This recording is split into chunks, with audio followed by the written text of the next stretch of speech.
और इसके पश्चात जो भगवान की बाल लीलाएं प्रारंभ होती है, जैसे जैसे कन्हैया बड़े होने लगे वैसे वैसे अब कन्हैया की शैतानियां, कन्हैया की बाल लीलाएं प्रारंभ हुई।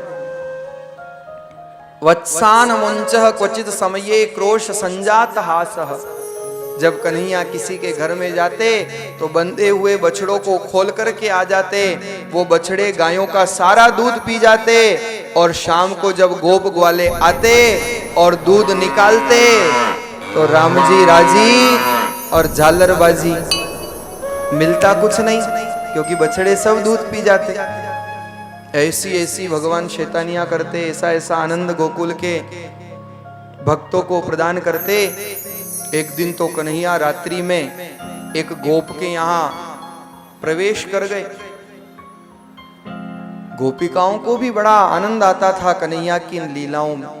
एक गोपी गोकुल के चौराहे पर बैठ करके बोल रही थी, वो कन्हैया बहुत शैतानी करता है, आता होगा तुम्हारे यहाँ, मेरे यहाँ आएगा ना तो ऐसा बांधूंगी कि याद रखेगा किससे पाला पड़ा है। और महाराज भगवान का सीबीआई तंत्र तो इतना मजबूत था कि उसका तो कहना हुआ और कन्हैया के पास सूचना लग गई। कन्हैया ने कहा निषेधी आमंत्रण है, ये गोपिका अपने को तो आमंत्रण दे रही है। पहुंच गए रात को और कन्हैया ने कहा ये मेरे को बांधेगी, पर आज जरा मैं इसको बांधता हूं।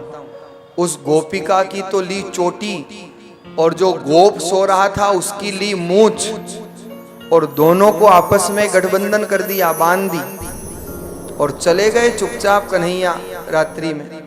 अब वो गोपी तो रोज जल्दी उठती थी, जैसे ही प्रातःकाल ब्रह्म बेला में उठी और उठ करके जो चलने लगी तो लगा झटका और गोप चिल्लाया क्योंकि उस गोप की मूंछ खिंचाई। चिल्लाता है जोर से, अरे ये क्या कर रही है? देखा तो मूंछ और चोटी दोनों आपस में बंधे हुए। अब महाराज बहुत प्रयास करे पर वो तो खुले ना खुले। अब जिस बंधन को भगवान बांध दे, किसका सामर्थ्य जो उसको खोले। जिनके दरवाजे 5 बजे खुल जाते आज 10 बजे तक भी नहीं खुले। अड़ोस पड़ोसियों को चिंता हुई कि बात क्या है, और जब अंदर जाकर के देखा तो सब गोपिकाएं गोप ग्वाले इकट्ठे हो गए। घर में तो तमाशा, सब हंसने लगे, एक की चोटी एक की मूंछ आपस में बंधी हुई। अब सब खोलने का प्रयास करे लेकिन किसी से खुले नहीं। गोपिका ने सोचा कि मैं समझ गई ये काम किसने किया है, और एक गोप को बुला करके कहा कि भैया कन्हैया को बुला के ला, ये काम वही कर सकता है, ये उसी ने बांधा है और उसी वही मुक्त कर सकता है।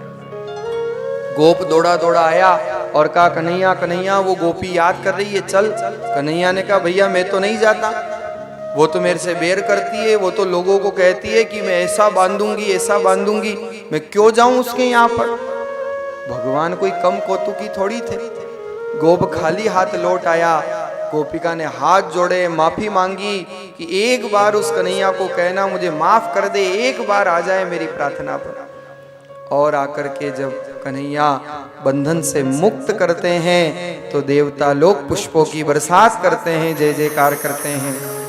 बोलिए बाल कृष्ण भगवान की जय। भगवान इन बाल लीलाओं के माध्यम से कैसा अद्भुत आनंद